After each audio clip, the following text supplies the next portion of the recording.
오늘은 마태복음 강해 설교 203번째 시간입니다. 오늘은 형제를 나가라 하는 자, 형제를 나가라 하는 자라는 제목으로 하나님 말씀을 증거하겠습니다. 우리가 지난주에 이 마태복음 5장 22절을 시작하면서 주목했던 말씀이 바로 나는 너에게 이르노니 라고 하는 새로운 법, 새로운 말씀, 새로운 해석의 시작이었는데, 그 중에도 첫 번째 해석은 바로 형제에게 노하는 자마다 심판을 받는다는 거였죠. 원래 옛법에는 어땠어요? 누가 심판을 받아요? 살인하면 심판받아요. 그죠? 사람을 죽이는 행위가 있어야만 그를 심판할 수 있어요. 그런데 예수님 뭐라고 하셨어요? 형제에게 노하는 자마다 심판을 받는다. 여기서 중요한 건 형제였죠. 옛법에는 대상자가 없어요. 그냥 사람을 누구든지 살인하면 심판받는데, 예수님은 야, 그거 누구든지가 아니라 형제야, 형제.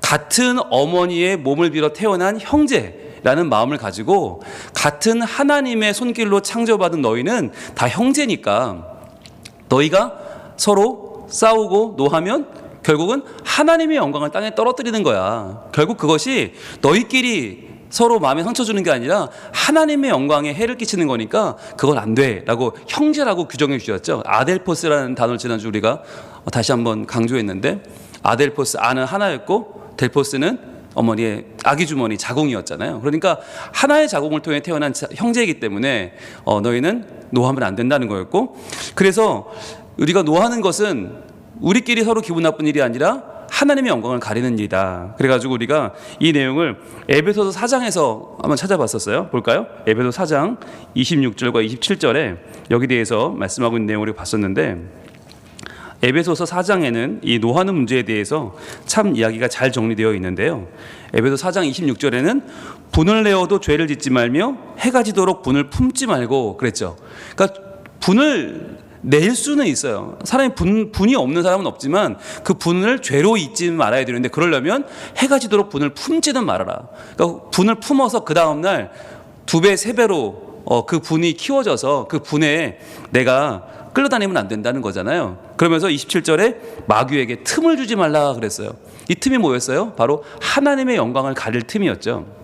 그래서 우리가 분노하게 되면 반드시 그 분노는 하나님의 영광을 가리는, 마귀에게 틈을 주는 행위가 되기 때문에 절대로 해가 지도록 분을 품어서 그 다음 날까지 가면 안 된다라는 말씀이었고, 그 다음에 여러분 그렇게 또 이어지잖아요. 30절에 하나님의 성령을 근심하게 하지 말라 이렇게 이어지죠. 자, 왜냐하면 하나님의 성령을 근심하게 하지 말라, 이게 노하는 거랑 무슨 상관이 있다고 그랬어요? 노하는 게 이게 오르기조라고 했잖아요. 오르기조라고 하는 단어는 그냥 한번 욱하는 게 아니라 꾸준히 지속적으로 일부러 악의를 가지고 상대방을 괴롭히는 거라고 그랬죠. 근데 그 행위를 하면 하나님의 형상인 인간이 좌절하게 되고 아프게 되고 인간성이 사라져요. 그렇게 되면 그것이 곧 성령을 근심하게 하는 것이다. 왜냐하면 성령께서 우리 안에 들어가 계시잖아요. 우리가 성령의 전이에요. 성령이 우리 안에 계시기 때문에 우리가 서로를 지속적으로 까닭없이 미워하고 상대방을 비난하고 상대방에게 내 화를 쏟으면 결국은 내 안에 계신 성령께서 근심하시고 그 사람 안에 계신 성령께서 근심하게 된단 말이죠. 그래서 그 안에서 너희가 구원의 날까지 인치심을 받았다라고 하잖아요. 그래서 버려야 될 것이 뭐라고요? 31절, 너희는 모든 악독과 노함과, 이 노함이에요. 이것이 오르기조죠. 오르기조를 버려야 된다. 분냄, 떠드는 것, 비방하는 것, 모든 악의와 함께 버려라. 이게 사실 노함에서 나오는 거예요. 오르기조에서 나오는 거죠. 그러면서 뭐라고 하셨어요? 32절에 실천사항은 바로 서로 친절하게 하며 불쌍히 여기며 서로 용서하기를 하나님이 그리스도 안에서 너희를 용서하신 것 같이 하라 그러셨잖아요. 그러니까 이제 우리가 해야 될 일은 그냥 단순히 노하지 맙시다. 자, 분노하지 맙시다. 우리 화를 누구로 뜨립시다가 아니라 이제는 어떻게 하면 서로 친절할 수 있을까? 어떻게 하면 서로 불쌍히 여길 수 있을까? 어떻게 하면 서로 용서할 수 있을까? 이것을 우리가 지금부터 연구해야 되는 거예요. 그래서 여러분, 이 본문으로 분노하지 말라는 설교를 많이 하는데, 분노하지 않는 게 우리 목표가 아니에요. 우리 목표는 서로 친절하고 서로 불쌍히 여기고 서로 용서하는 것이죠. 그래서 오늘부터 내가 상대방에게 어떤 표정을 지을 것인가부터 중요해요. 어떤 말투로 이야기할 것인가. 우리가 보통 보면 부모님들도 자녀한테 부정형으로 말하는 분들이 많아요. 뭐뭐 하지 마라. 예. 뭐 그런 말 하지 마라. 그런 행동 하지 마라. 근데 하지 마라 이야기를 들은 아이들이 커서 성격이 그다지 좋지 않아요. 네, 어려서부터 하지 말라는 이야기를 들은 아이들 어떻게 해야 될까요? 네, 긍정형으로 말해주는 습관이 중요하죠. 긍정형으로. 그러면서 아이를 얼마나 부모가 사랑하는지를 말해주는 게, 그러니까 똑같은 말을 해도 사랑하는 말투로 긍정형으로 말하면 아이가 금방 그것을 또 알아듣고 부모의 사랑을 느끼는데, 자꾸 부정형으로 말하니까 잔소리가 되는 거죠. 그러니까 듣기 싫은 소리가 돼버리는 거죠. 자, 그래서 우리가 오늘 보는 이 원문에 무슨 말이 있냐고 그랬다면 에이케라는 말이 들어있다고 그랬어요. 에이케, 이유 없이, 까닭 없이 미워하는. 근데 오르기조를 하는데 에이케 오르기조예요.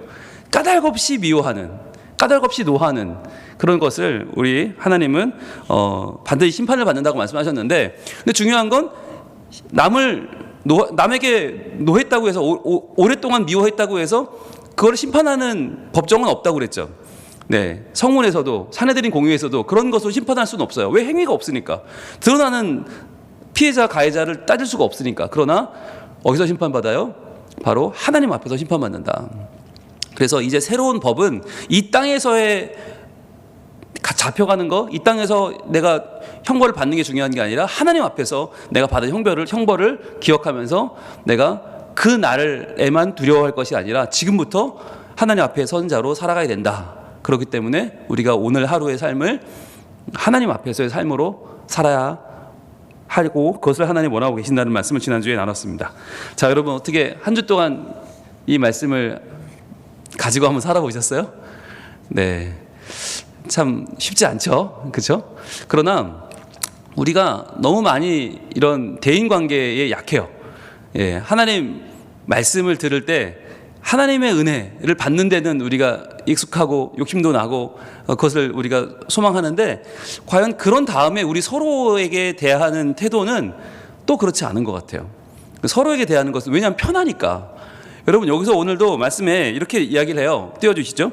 오늘의 말씀에 드디어 이제 형제에게 노하는 그 행위가 나오는데, 뭐냐면 형제에 대하여 라가라 하는 자는 공회에 잡혀가게 된다. 이게 오늘의 본문이잖아요. 형제에게 라가라 한다.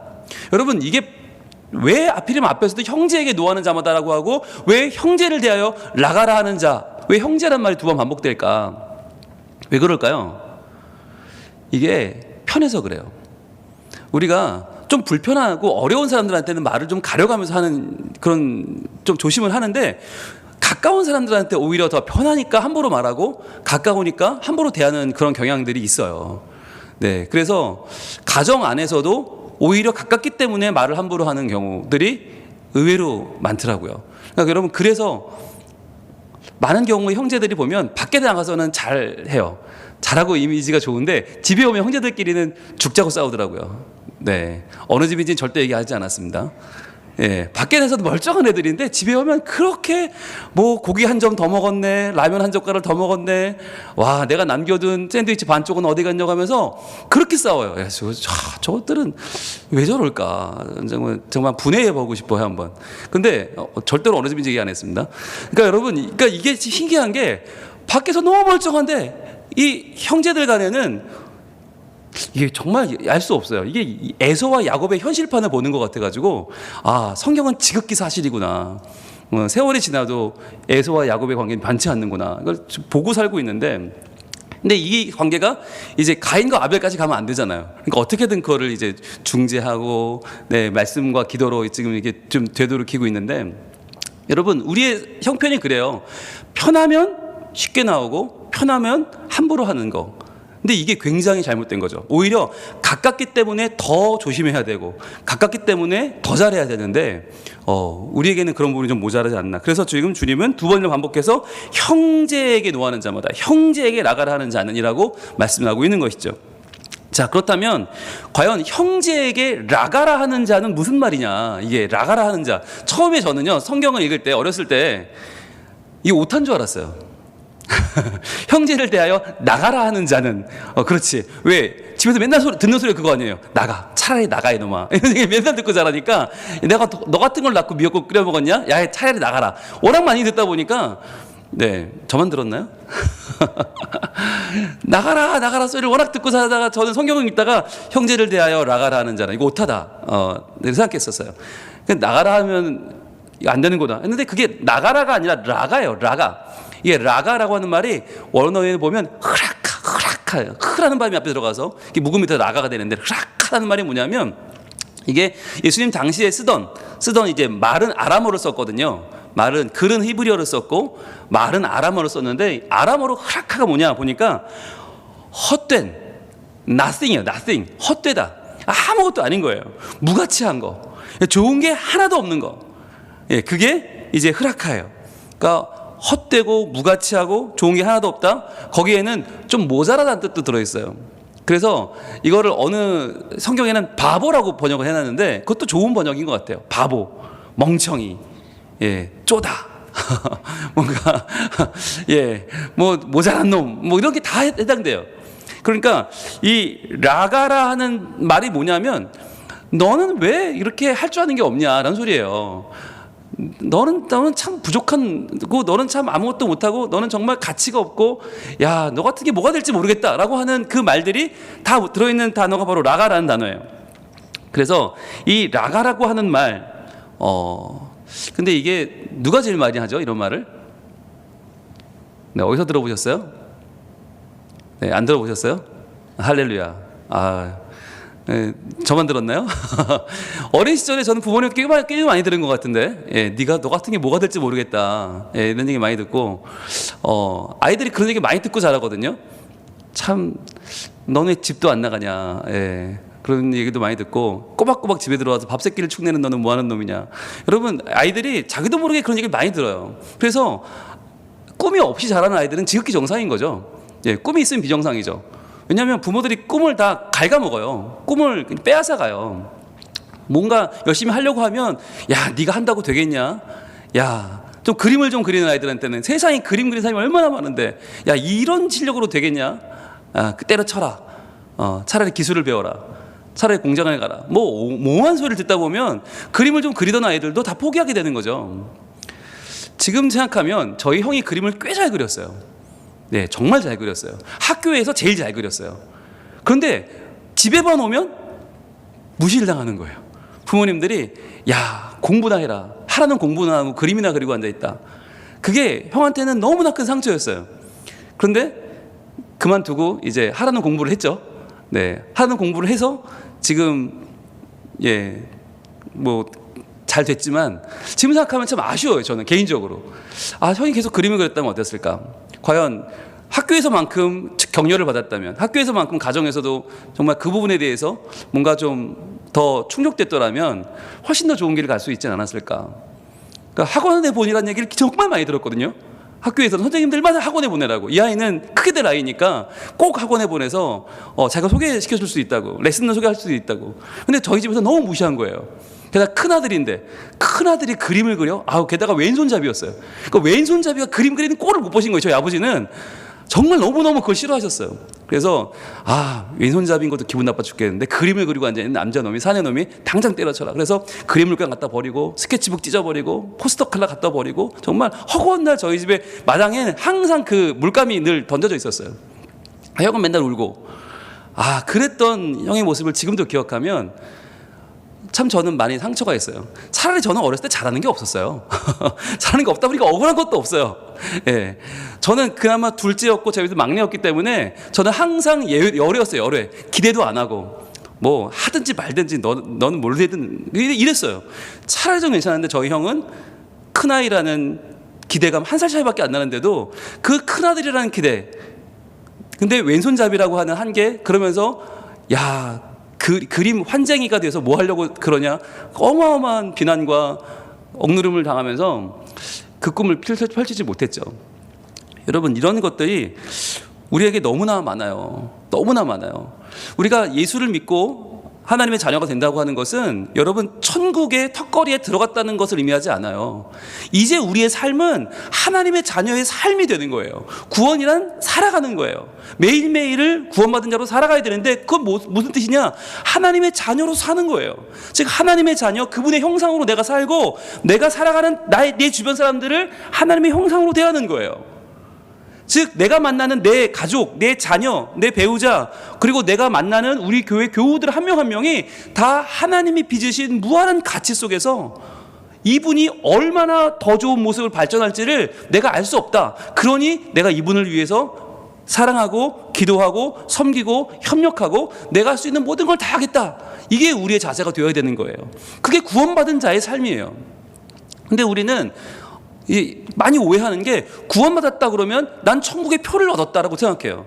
천국 가는 티켓을 얻었다. 그러니까 지금 이 땅에서는 그냥 되는 대로 살면 되지. 그러다가 죽으면 천국 가면 돼. 그게 구원이 아니라 지금 내가 여기서 나의 언어 생활, 나의 눈빛, 나의 행동, 내가 사람 만나는 거, 직장 생활하는 거, 교회 생활하는 게 다 달라져야 되는 거예요. 다 그게 구원이거든요. 그래서 초대교회는 구원을 오해한 사람들이 많이 있었어요. 구원을 오해해서 나는 구원을 받았으니 나는 이제 됐고 너 같은 게 무슨 구원을 얻냐 이렇게. 그러니까 나는 구원받았는데 너는 못 받았다라고 교회 안에서 서로 비방하고 헐뜯고 서로 정죄하고 판단하는 사람들이 너무 많았단 말이에요. 그것을 담은 이야기가 야고보 4장인데요. 한번 볼까요? 야고보 4장으로 가봅니다. 우리 초대교회의 모습이 어땠는지 볼게요. 초대교회도 사람 사는 곳이었고요. 거기도 수많은 어려움이 있었고 약점들이 있었는데요. 네, 히브리서 뒤에 야고보서가 있죠. 야고보서 4장 11절 한번 보겠습니다. 야고보 4장 11절. 자, 우리 같이 읽어볼까요? 시작. 형제들아 서로 비방하지 말라. 여러분 보세요. 누구래요? 형제들이래요. 형제들아 제발 좀 서로 비방하지 말자.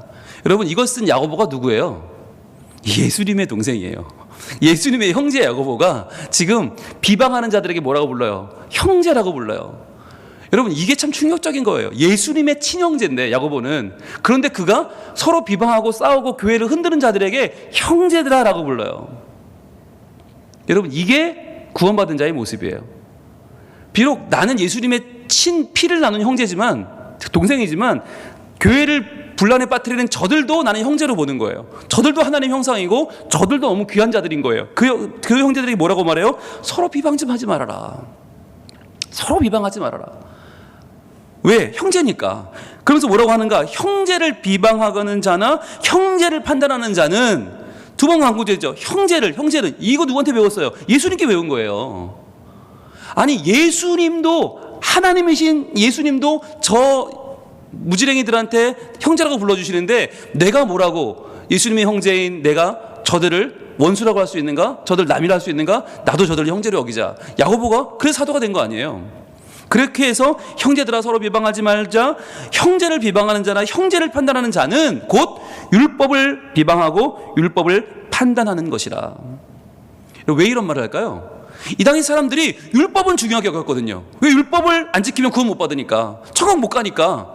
율법을 내가 잘 지켜요 이거 보여주려고 얼마나 겉으로는 꾸미고 겉으로는 번들하게 하고 다니고 겉으로는 율법을 강조하는데 율법은 지키는데 형제를 비방해. 형제를 판단해. 그건 너희가 율법을 비방하고 판단하는 것이다. 왜냐? 네가 만일 율법을 판단하면 율법의 준행자가 아니고 재판관이로다. 즉 우리는 누구냐? 우리는 하나님이 아니라 그분의 자녀라는 거예요. 하나님이라면 우리가 재판관이겠죠. 그러나 우리가 하나님의 자녀라면 우리는 그분의 말씀을 듣고 행하는 율법의 준행자가 되어야 된다. 그런데 준행자인 우리가 판단하려고 들으면 그 너무 말도 안 되는 거 아니냐. 그런데 왜 너희가 율법보다 귀한 사람을, 율법보다 중요한 형제를 왜 비방하고 왜 판단하느냐라고 야고보 사도는 말하고 있는 거예요. 여러분 이게 오늘날 우리에게도 주시는 하나님 말씀이에요. 만약에 예배는 중요한데 형제를 비방한다? 잘못된 거예요. 예배는 안 빠지는데 내가 기도회는 열심히 나와서 통성으로 기도하는데 형제를 내 아래로 본다? 여러분 그건 잘못된 거예요. 그건 내가 율법의 준행자가 아니라 재판관이 되려고 하는, 내가 하나님 되려고 하는 거예요. 굉장히 교만한 거예요. 그래서 여러분 이 예배보다 중요한 거, 설교보다 중요한 거, 찬양보다 중요한 거, 사역보다 중요한 건 형제를 귀하게 여기는 것입니다. 그래서 여러분 형제를 귀하게 여기지 않는 사람의 사역은 심하게 말하면, 성경적으로 그대로 말하면 내려놔야 되는 거예요. 형제를 사랑하지 않는데 교회 안에 직분을 받는다? 내려놔야 되는 거예요. 너무 심하게 말씀드렸나요? 그게 성경적이에요. 왜냐하면 사람이 귀하지 않은데 율법이 어떻게 귀할 수 있어요? 형제를 존중하지 않는데 어떻게 율법을 규정하게 여길 수 있어요? 그러면서 말씀합니다. 12절 이렇게 이어집니다. 입법자와 재판관은 오직 한 분이시니. 오직 한 분, 누구예요? 하나님밖에 없다는 거예요. 입법자와 재판관은 오직 한 분밖에 없다. 그러므로 그분이 왜 재판관이냐? 능히 구원하기도 하시며 멸하기도 하시느니라. 왜 하나님이 유일한 한 분 입법자 판관자가 되시느냐? 그는 능히 구원도 하시고 멸하기도 하신다. 즉 하나님이 과연 누가 봤을 때 정말 이 사람이 아니다 싶으면 멸할 수도 있어요. 왜? 다시 살리면 되니까. 구원하면 되니까. 하나님은 멸할 수도 있고 구원할 수도 있고 죽이기도 하고 살리기도 하세요. 그러나 우리는 어때요? 죽일 수는 있지만 살릴 수가 없어. 우린 멸할 수는 있지만 구원할 수가 없어. 그렇다면 우리는 입법자도 아니고 재판관도 아니라는 거예요. 그래서 하나님의 능력, 그 능력을 우리가 의존하고 인정해야 되는데, 그래서 마지막에 이렇게 말하죠. 너는 누구이기에 이웃을 판단하느냐. 여기는 뭐가 들어있어요? 가로 열고 나도 안 하는데가 들어있어요. 야, 예수님의 친동생인 나도 안 하는데 너는 뭔데 하냐. 아마 이 당시에 야고보 사도의 위치는 굉장했을 겁니다. 예수님의 동생 야고보는 뭐 예루살렘에서 최정상급이었고, 그렇잖아요. 예수님은 지금 눈앞에 안 계시니까, 예수님 부활하고 승천하셨으니까 그 동생 야고보는 얼마나 존중을 받았을까요? 베드로와 거의 동급이죠. 근데 그런 야고보가 말하는 거예요. 너는 뭔데 사람을 판단하고 있느냐? 네가 뭔데 사람을 조정하느냐? 네가 뭔데 사람을 이유 없이 그렇게 끝없이 괴롭히느냐? 그럴 수 있는 사람은 없다라고 말하는 거죠. 여러분, 그래서요, 우리가 하나님의 말씀을 볼 때, 그리고 그 말씀을 행할 때 정말 중요한 것이 내가 누구인지를 아는 거예요. 여러분, 내가 누굽니까? 우리가 누구예요? 기독교에서 말하는 인간은 누굽니까? 예, 여러분 분명히 아셔야 돼요. 용서받은 죄인이에요. 그게 우리의 정체성이에요. 용서받은 죄인. 이하도 이 이상도 아니에요. 용서받은 죄인이에요. 그러면 용서받았다고 하는 것은 무엇입니까? 내 스스로 죄를 씻을 수 없다는 뜻이에요. 내 스스로 죄를 이길 수 없다는 뜻이에요. 그러니까 나는 하나님의 무한한 사랑을 받아서 용서를 받은 죄인일 뿐이에요. 그렇다면 어떻게 살아야 됩니까? 용서받은 죄인들끼리 어떻게 살아야 돼요? 서로 사랑하고 존중하고 높여주고, 여러분 그게 다인 거예요. 그래서 교회는 어떤 것이냐? 용서받은 죄인들이 모여서 그 용서받았으면 기뻐하는 날이에요. 만약에 여러분 지금 여기 오신 분들이 다, 상상이에요, 욕하지 마세요, 다 암에 걸렸다. 그런데 다 암에서 나았다. 치료제를 먹고 암이 한순간에 나았다. 그리고 오늘 모였다. 그럼 여러분 한 명이라도 인상 쓰고 있을까요? 여기 지금? 아마 오늘 기도하시는 우리 박선희 집사님은 춤추면서 기도했을걸요. 이렇게 덩기덕궁덕 하면서 암에서 나왔네 이렇게 아마 기도하실 거고, 여기서 들어오는 분들, 일부 들어오는 분들 아무도 없을걸? 너도 나왔네 나도 나왔네 이러면서 들어오실걸요. 제가 설교를 이렇게 할까요? 이렇게 할까요? 아마 저도 막 이렇게 하면서 막 여러분 안녕하세요 이러면서 막 너도 나왔네요 나도 나왔네요 이러면서 설교할걸요. 오늘 저 2층 분위기가 막 1층에 내려올걸요. 2층에 지금 아이들은 너무 행복하거든요. 근데 1층은 너무 심각해. 왜일까요? 용서받은 죄인이라는 생각이 없어서 그래요. 나 정도만 하라고 그래 이런 마음으로 오니까, 예? 나만큼만 말이야, 내가 수요예배도 나오는 사람이고 말이야, 내가 말이야, 이런 마음으로 오면 뭐든지 기분 나쁜 거예요. 뭐든지 성이 안 차. 근데 여러분, 용서받은 죄인인데 내가 절대 받을 수 없는 용서를 받았고, 십자가의 죽음으로 예수님이 날 위해 죽으시고 날 위해 부활하시고 나는 이제 하나님 자녀가 되었고, 얼마나 기뻐요. 암에서 나온 건 갖다 댈 게 아니에요. 근데 우리는 암에서 나오면 감사헌금을 하는데 내 죄에서 구원받고 하나님 자녀 된 건 뭐 그렇다니까 뭐 그런 줄 아는 거지 아무 감흥이 없어요. 그러다 보니까 어떻게 해요? 그러니까 내 마음에 안 드는 사람이 보이는 거예요. 그러니까 저 사람은 왜 저렇게 말을 할까? 저 사람은 왜 저렇게 행동할까? 저 사람은 왜 저렇게 옷을 입을까? 저 사람은 왜 저렇게 저 사람들과 어울릴까? 아, 마음에 안 들어. 여러분, 마음에 든다 안 든다는 말이 얼마나 말이 안 드는 말이에요. 예. 아니, 누구 마음에 들려고 사는 사람이 어디 있어요? 다 우린 다른데, 다르기 때문에 귀하고, 그 다르기 때문에 존중하고 사랑하고 살아야 되는데, 많은 분들이 교회 오면서 인상 쓰고 오고, 교회 오면서 트집 잡고, 교회 오면서 기쁨이 없어요. 그래서 오늘 하나님의 말씀을 우리가 받을 필요가 있는데, 과연 야고보 사도보다 한 급 위신 야고보 사도가 꿈도 못 꿀 예수 그리스도는 과연 우리를 뭐라고 하시는가, 이게 중요한 거죠. 네, 이제는 오리지널을 보겠습니다. 과연 우리가 비방하지 말라, 여러분 이거 중요한 게 아니에요. 그럼 어떻게 봐야 되는지가 중요하겠죠. 우리가 오리지널을 봐야 되니까 요한복음으로 갑니다. 요한복음 15장, 예수 그리스도 우리 주님이 우리를 뭐라고 하시는가. 요한복음 15장 15절, 가장 바람직한 걸 보면요, 우리 현실을 어떻게 바꿔야 되는지를 볼 수 있어요. 요한복음 15장 15절 같이 읽습니다. 시작. 이제부터는 너희를 종이라 하지 아니하리니 종은 주인이 하는 것을 알지 못함이라. 너희를 친구라 하였노니. 자, 노란색 들고 표시해 보세요. 너희를 친구라 하였노니. 여러분, 이 말은요 파격적인 말이에요. 어느 종교도 신이 인간을 친구라고 하지 않습니다. 어느 종교도 말이 안 되는 거예요. 어떻게 인간이 하나님과 친구가 돼요? 자, 친구로 하였노니. 왜 친구래요? 내가 내 아버지께 들은 것을 다 너희에게 알게 하였습니다. 즉 하나님의 자녀, 하나님의 친아들 독생자 예수님께서 하나님의 마음을 우리에게 다 말씀해 주는 거예요. 이제는 사람들 가운데 차별이 없어져요. 사람들 가운데 누가 더 경건한가, 누가 더 하나님의 음성을 듣는가, 누가 더 하나님과 가까운가, 누가 성소에 들어갈 수 있는가, 아무 의미가 없어지는 거예요. 왜? 우린 다 예수님의 친구가 되고 우린 다 하나님의 음성을 들은 자가 되기 때문에 이제부터는 영적으로 열등한 사람도 없고 우등한 사람도 없고 하나님이 더 사랑하는 사람도 없고 하나님께 더 친한 사람도 없는 거예요. 여러분, 그래서 기독교의 최고의 강점이 뭐냐? 계급이 없다는 거예요. 직임은 다르지만, 직분은 다르지만 계급이 없다는 거예요. 여러분, 천주교는 완벽한 계급이 있어서 절대 내위 계급한테는 반대하지 못해요. 절대로 다른 의견 내지 못해요. 철저한 순종과 순복만이 있는데 그 권위에 도전했다가는 출교당해요. 근데 기독교는 다 수평이에요. 계급이 없어요. 서로 역할이 다를 뿐이지, 하는 일이 다르고 섬기는 일이 다를 뿐이지 결코 다르지 않아요. 왜? 예수님이 우리를 다 친구라고 하셨는데, 친구끼리, 야 친구 아이가 우리 친구 아이가, 친구끼리 뭐가 더 위대하고 누구는 더 못하고, 여러분 그런 게 어디 있어요? 친구끼리. 예, 그런 거 있으면 친구 못 되지. 예수님이 우리를 친구라고 하는 이유는 뭐냐? 내가 다 말해줄게 라고 하는 거예요. 내가 다 말해줄게. 즉 종교에 있는 신비로운 비밀, 이런 것들을 특정인들이 가지고 있는 종교가 아니에요. 기독교는 성경에 다 있어요. 모든 비밀은 다 공개되어 있어요. 그게 핵심이에요. 그러면 그렇게 하신 이유가 뭐냐? 16절입니다.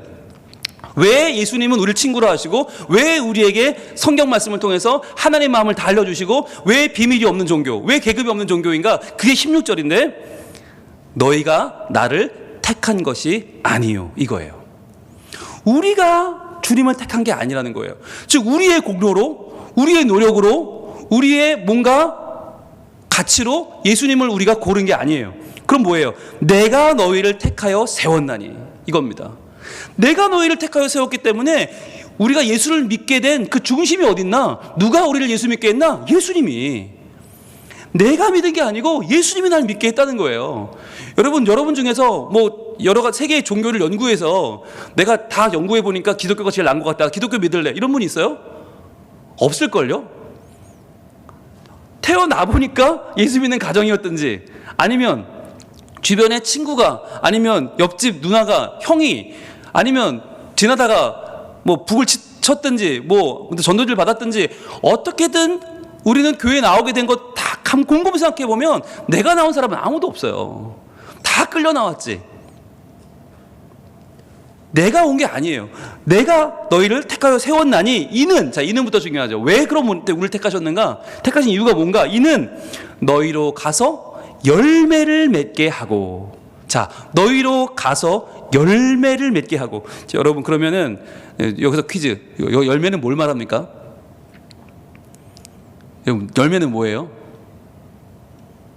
성경의 9가지 열매입니까? 여러분, 사과나무엔 뭐가 열려요? 너무 어려운 질문을 드렸다, 그죠? 사과나무에는 열매가 열려요. 사과나무의 열매는 뭐죠? 사과입니다, 그죠? 네. 그럼 배나무의 열매는 뭡니까? 배입니다. 그렇죠. 우리는 우리의 정체성은 뭐예요? 사람이죠. 그렇죠. 사람의 열매는 사람입니다. 그렇죠. 예. 그러니까 사람 중에서 우리 어떤 사람? 용서받은 죄인. 그러니까 용서받은 죄인이 맺는 열매는 누구예요? 용서받은 죄인이죠. 그러니까 우리가 맺어야 될 열매는 용서받은 죄인, 또 하나의 용서받은 죄인이 기뻐 뛰며 주님 앞으로 나아오는 것을 보는 거예요. 그게 우리의 열매인 거예요. 그래서 왜 우리를 택하여 세우셨는가? 우리로 가서 또 한 명의 용서받은 죄인이 주님 앞에 나와 감사하며 찬양하며 그분을 높이는 그 아름다운 광경을 세상 가운데 펼치시기 위해서 우리를 지금 택해 주셨다는 거예요. 우리를 친구로 부르셨다는 거예요. 그래서 여러분, 이 목회라고 하는 것, 이 교회의 신앙생활이라고 하는 것이 전적으로 우리 모두가 다 함께 하는 것이다. 그래서 우리 중에 제일 잘하는 사람이 우리 교회 표준이 아니고 우리 모두가 함께 한 걸음을 떼는 게 중요한 거예요. 우리 모두가 함께 조금 더 사랑하고, 우리 모두가 함께 조금 더 말씀 읽고, 우리 모두가 조금 더 기도하고, 조금 더 하나님의 뜻을 행하는 게 중요한 거예요. 그래서 저희 교회가 연말에 되면 시상이 없어요. 왜 안 할까요? 시상을 하면 그분이 표준이 돼요. 연말에 전도상을 준다. 그럼 몇 명 전도했냐? 그러면 저 전에 다니던 교회는요, 1년에 1,500명 전도한 분이 있었어요. 1,500명. 1,000명부터 앞에 나가 상을 받아요. 상상이 되세요? 900명 전도하면 앞에 나가질 못해. 1,000명부터 앞에 나가 상을 받아. 그것도 송구역신 예배 시간이고 전 교인 앞에서 1,000명부터. 1등은 1,500명이고 그 다음 2등이 한 1,300, 1,400, 1,200 이렇게 해서 그분들만 나가도 앞이 꽉 차요. 놀랍죠?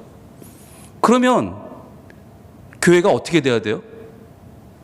매년 그렇게 세 가족이 오면 그 교회는 미어 터져야 되는 거 아니에요? 그런데 그렇지 않더라고요. 그러니까 전도 행사 2주 만에 그분들은 사라져. 어디서 오는지 모르겠어요. 어떻게 데려오는지도 모르겠어. 뭐 노하우가 어떻게 있는지 모르겠는데, 그런데 1등 하는 분은 항상 1등해. 그래서 그 어마어마한 말씀 족자를 받아가요. 그걸 집에 몇 개가 쌓였는지 알 수도 없어. 근데 여러분, 그렇게 되면 그분이 기준이 되는 거예요. 우리 교회는 적어도 1,500명을 전도해야 돼. 1,000명은 전도에 앞에 나갈 수 있어. 그건 굉장한 거죠. 누가 보면 정말 어마어마한 교회죠. 그런데 대부분의 교인들은 한 명도 전도 안 해. 대부분은. 그냥 이름만 걸고 나는 그 교회 교인이야. 그러니까 브랜드죠. 렛데르만 가지고 신앙생활 하는 사람이 대부분, 거의 대부분이고, 몇 사람이 죽어라 고생하고 죽어라 사람 몰아오고, 그게 그 교회의 이제 간판이 되어버리면, 그걸 보면 저는 생각했어요. 하나님 기뻐하시는 모습일까? 연말에 몇 사람만 정말 빛이 나고 그 사람들만 상을 받고 그 사람들만 높여지는 교회가 과연 온전한 교회일까? 여러분, 교회는요, 한두 사람이 뛰어나고 잘해서 교회가 되지 않아요. 교회는 몇몇 사람이 훌륭해서 그 교회가 되지 않아요. 교회는 다 같이 믿음의 한 걸음을 걷는 거예요. 그 이유는 친구니까. 그리고 그 친구는 반드시 친구의 열매를 맺어야 되니까. 자, 맺게 하고 또 그 다음에 더 중요한 말씀 나오죠. 또 너희 열매가 항상 있게 하여, 이거예요. 너희 열매가 항상 있게 하여. 즉 우리가 열매 맺는 또 한 명의 친구, 주님의 친구, 또 한 명의 용서받은 죄인이 한 번 왔다가 떠나가지 말고 계속 있도록 하는 거예요. 계속 그분 품 안에 있도록. 그래서 우리는 전도 행사를 하지 않고, 사람을 데려오는 행사를 하지 않고, 가능하면 관계 전도를 하자. 그래서 가능하면 우리 가족을 전도하자. 가능하면 우리 부모님을 전도하고, 우리 배우자를 전도하고, 자녀를 전도하자 말씀드리는 이유가 여기 있어요. 괜히 모르는 사람 수십 명, 수백 명 데려오면 뭐해? 한 달 오면 다 사라지는데. 그렇게 해서 인원을 채우고 숫자를 만들고 그렇게 해서 상을 낮추고, 그거는 별로 의미가 없더라고요. 그래서 저희는 지난 연말에도 권사님 아버님이 오시니 너무 좋았고, 올 초에도 벌써 집사님 아버님 오신 게 너무 좋았고, 정말 너무너무 행복한 모습. 이게 전도고 이게 천국이지. 이게 열매거든요. 이러한 너희 열매가 항상 있게 하여. 그럼 결과가 어떻게 되는가? 그러면 우리가 그렇게 하나님의 친구, 예수 그리스도의 친구가 되고 하나님의 열매 맺는 나무가 되고, 그렇게 해서 우리 열매가 항상 있으면 마지막으로 우리 한번 읽어볼게요. 시작. 내 이름으로 아버지께 무엇을 구하든지 다 받게 하려 함이라. 아멘. 이 말씀이 여기서 나온 거예요. 내 이름으로 아버지께 무엇을 구하든지 다 받게 하려 합니다. 정말 백주수표 같은 이 말씀이 어떻게 나온 건가? 그럼 이게 무조건 기도하면 다 된다는 얘기인가? 뭐 만사형통인가? 아니에요. 이렇게 되기까지의 과정이 있었던 거예요. 그 과정이 뭐냐? 바로 우리가 주님을 택한 게 아니고 주님이 우리를 택해 주셨고, 그래서 우리를 이제는 종이 아니라 친구라고 불러주셨고, 그래서 우리는 예수 그리스도의 친구를 맺는, 좋은 열매 맺는 나무가 되고, 그래서 용서받은 죄인이 또 한 명 늘어나고 또 한 명 늘어나서 그들이 항상 있어서 하나님께 영광을 돌리는 행복한 교회, 복이 있는 믿음의 공동체가 되기만 하면 그렇게 되는 너희의 기도를 나는 반드시 들어주겠다는 거예요. 그러니까 여기 이 기도는 뭘까요? 이 기도는 로또 당첨이 아니라니까요. 아파트 2배 뛰는 게 아니라니까요. 프리미엄 받아서 한번 한 채 더 준비합시다가 아니라니까요. 뭐겠어요? 아름다운 열매죠. 또 하나의 열매를 맺는 거죠. 그리고 그 열매가 항상 있을 수 있도록 내가 그분들을 위해 기도하는 거죠. 그렇게 해서 우리 모두가 한 걸음을 더 주님께 가까이 떼는 것, 그것이 기도의 응답인 것이죠. 여러분, 형제에게 라가라고 하지 말아야 될 이유 무엇입니까? 그 형제는 하나님의 자녀고 하나님의 형상이기 때문이에요. 그래서 예수님의 친동생도 형제라고 부르는 그들, 예수님도 친구라고 부르는 그들을 우리는 이제 하나님 은혜 가운데에서 사랑하는 교우가 되고 사랑하는 가족이 되는 것이죠. 그래서 우리 성민 가족들이 주님 안에 한 가족인 이유, 힘없는 자가 더 대우받아야 되는 이유, 돈을 못 벌어오는 아이들이 더 예쁨 받아야 되는 이유, 그것은 바로 우리가 한 가족이기 때문이에요.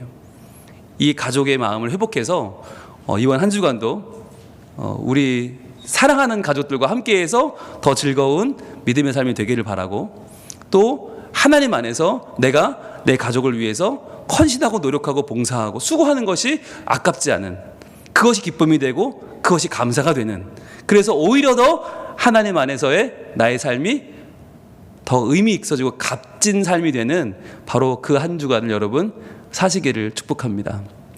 이 시간 우리 찬양할 텐데요, 찬양의 가사는 바로 그 사랑이라고 하는 찬양이에요. 그 사랑, 내가 받은 그 사랑, 그 사랑은 받고 끝나는 사랑이 아니에요. 나눠줘야 될 사랑이에요. 전해야 될 사랑이에요. 열매를 맺어야 될 사랑이에요.